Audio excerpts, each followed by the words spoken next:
అండి, మరి నిన్న ఈ ఫ్లడ్ ఎఫెక్టెడ్ ఏరియాలో జగన్మోహన్ రెడ్డి గారు పర్యటిస్తూ ఇది కేవలం ఎన్డీఏ ప్రభుత్వం చేసిన తప్పిదం వల్లే ఈరోజు ఇలాంటి పరిస్థితి నెలకొందని చెప్పేసి ఆయన మాట్లాడుతున్నారు.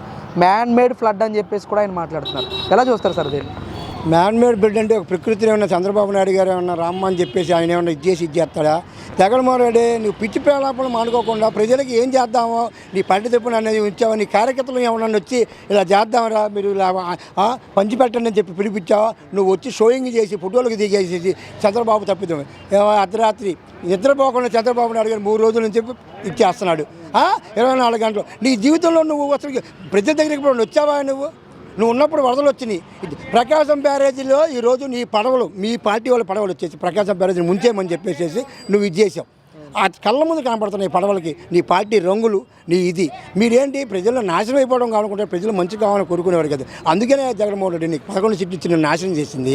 నువ్వైనా నీ జీవితంలో నీ బుద్ధి మారదు. నీకు అవసరమైతే నీకు దమ్ముంటే రా ప్రజల్లోకి వచ్చి ఏం చేద్దాము, మీకు ఏం వసతులు ఏం కావాలి అడుగు. తెలుగుదేశం ఇప్పుడు పార్టీలు పక్కన పెడదాం. ఆ పార్టీ వాడు మునిగిపోయాడు, ఈ పార్టీ వాడు మునిగిపోయాడు, ప్రజలు మునిగిపోయారు. కాబట్టి మీకు దమ్ము ధైర్యం ఉంటే నీ కార్యకర్తలు రమ్మను, మేము కూడా వస్తాం వాళ్ళతో పాటు వెళ్ళి పని చేసి పెడదాం. అంతేగాని షోయింగ్లు మాడుకొని పిచ్చి పిచ్చి మాట మాడుకొని మీడియా నిన్న పులిమీలు ఉంది వెళ్ళావు. నీ పార్టీ వాడు ఒక్కడ రాలే నీ దగ్గరికి. అంటే ఏంటి? నీ ముఖం చూస్తేనే వాళ్ళకి ఇది అనిపిస్తుంది. ఇవన్నీ పిచ్చి పేలప్పుడు మానుకొని ప్రజలకు ఏం చేద్దాం, ఎలా చేద్దాం దాని మీద దృష్టి పెట్టవాయా? ఇప్పుడంటే బుద్ధి తెచ్చుకోవాయా? చంద్రబాబు జగన్మోహన్ రెడ్డి నువ్వు 11 సీట్లు ఇచ్చారు, అయినా నీకు సిగ్గు రావట్లేదంటే ఇక నీలాంటి వాడికి ఎన్ని చెప్పినా సరే వేస్ట్. చంద్రబాబు గారు అసలు నిద్రపోయాడే ఆయన ఈ 3 రోజులు. హెలికాప్టర్ ద్వారా వెళ్ళి ఎక్కడ అవకాశం ఉండండి రకాలుగా ఇచ్చేస్తారు. పాలు పంచాలు పాలు, బ్రెడ్ పంచాలు బ్రెడ్లు అన్ని రకాలుగా ఇస్తారు. ఇంకేంటి? నిన్న నువ్వు ఒక అమ్మాయిని ఒక మహిళని అడిగితే ఆమె అంది సూపర్ చేశారు చంద్రబాబు నాయుడు గారు, బాగానే వస్తుంది, మాకు అన్నీ అవుతుంది. మరి ఏంటి? ఇంకంతకన్నా ఏం కావాలి నీకు మాట్లాడడానికి ఏదో ఒకటి కావాలి, ఒక సబ్జెక్ట్ కావాలి. గవర్నమెంట్ మీద బురద చల్లాలి నీ గది. నువ్వు ఎన్ని చెయ్యి, తలకెందు తపస్సు చేసిన జగన్మోహన్ రెడ్డి నీ అనేవాడు ఆంధ్రప్రదేశ్లో ఇక నీకు ఎంట్రీ అనేది ఉండదు.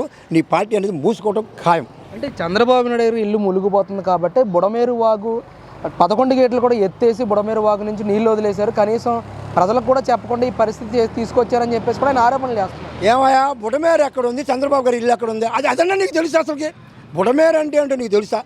బుడమేరు ఉంది ఎక్కడ? వెలగలేరు నుంచి వస్తే కౌలూరు దగ్గర బుడమేరు ఉంటుంది. చంద్రబాబు నాయుడు గారి ఇల్లు ఎక్కడ ఉంది?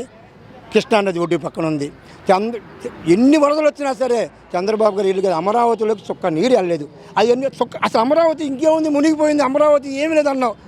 చూపించు నీ దమ్మున్న నీ మంత్రులు. ఏదో చాలామంది నీ మంత్రులు చేశారుగా, అది అందరూ తీసుకొని రావాయా వెళ్దాం అమరావతికి. అమరావతి మునిగిపోద్ది, ఇంకేముంది? అవి నువ్వు ఇవన్నీ మానుకోవాయా? ఇవన్నీ మానేసేసి ఆగే జనాలకి ఏం చేద్దాం ఆలోచించవాయా?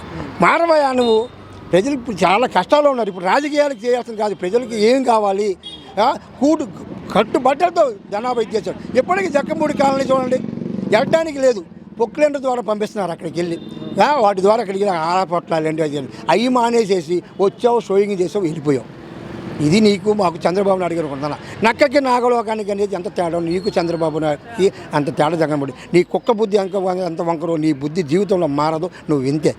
అంటే ముఖ్యంగా కొన్ని వీడియోలు వైరల్ చేస్తున్నారు. చంద్రబాబు నాయుడు గారేమో పడవ మీద వరద ప్రభావిత ప్రాంతాల్లో తిరుగుతున్నారు, జగన్మోహన్ రెడ్డి గారేమో మోకాళ్ళ నీటిలోనే నడుచుకుంటూ వెళ్తున్నారని చెప్పేసి కూడా ఇదొకటి వైరల్ చేస్తున్నారు. దిగడండి మరి అతను చూడండి ఊనే షోయింగ్ తప్ప. నువ్వు నిజంగా చూడండి రావయా చంద్రబాబుతో పాటు జాకెట్ వేసుకొని చంద్రబాబు గారు ఎందుకు వెళ్తున్నారు? నువ్వు వచ్చి కారులో షోయింగ్ చేసి ఏదో నలుగురు దగ్గరికి వాళ్ళు కూడా దగ్గర పెయిడ్ ఆర్టిస్టులు పెట్టించుకొని వాళ్ళతో ఇది చేయడం తప్ప నువ్వు ముఖ్యమంత్రిగా ఉన్నప్పుడే వచ్చేటప్పుడు చెట్లు కొట్టించిన దరిద్రుడు నువ్వు.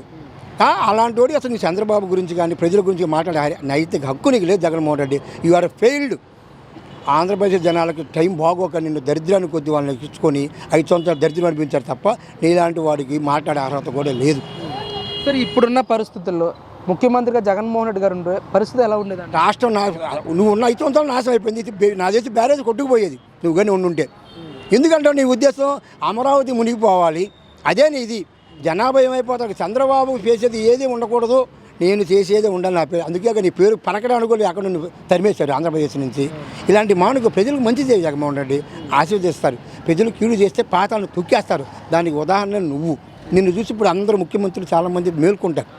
నాకు 150 ఉన్నాయి, నేను మౌనార్కి అన్నావు. ఏమంటే 11 సీట్లు ఇచ్చి నీ గోరి కట్టారు. అసలు ఇలాంటి వరద ఎప్పుడన్నా వచ్చిందా కృష్ణా నది? 50 సంవత్సరాలు మా అమ్మగారు వాళ్ళు అందరూ చెబుతారు పూర్వ జీవితంలో మేము చూడలేదురా అని అంటున్నారు. 50 సంవత్సరాలకి పైనుంచి రాలేదు అలాంటి వరదలు ఇలాంటి వరదలు వచ్చిన చంద్రబాబు గారు 5 నిమిషాలు అండి అని 2 రోజులు టైం ఇస్తే 3 రోజులు టైం ఇస్తే మొత్తం మామూలుగా చేసేస్తాడు. అలాంటి అనుభవికుడు నీలాంటి దరిద్రుడు కాదుగా. నీకేం తెలుసు జగన్మోహన్ రెడ్డి? పని చేసేవాడిని చేయనివ్వండి. మీరు ఎంతసేపు పని చేయకూడదు, నాశనం అయిపోవాలి, ఆంధ్రప్రదేశ్ ఇది అయిపోవాలి.